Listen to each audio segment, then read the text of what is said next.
When a decent company somehow manages to make a lock with a bitting that's sad, it becomes prone to a zipping attack. That was easy. Too easy. As if someone took some pins out and compromised the entire thing. Let's take a look. Unscrewing this bolt releases the front plate, which in turn releases the core.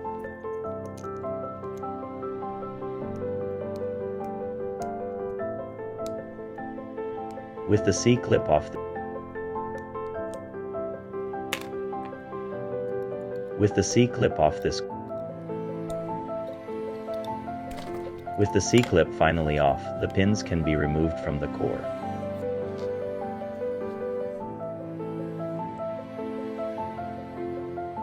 I'll use my follower to carefully remove the inner part of the core. Or not. As you can see, all of the factory installed pins are here in slightly random order.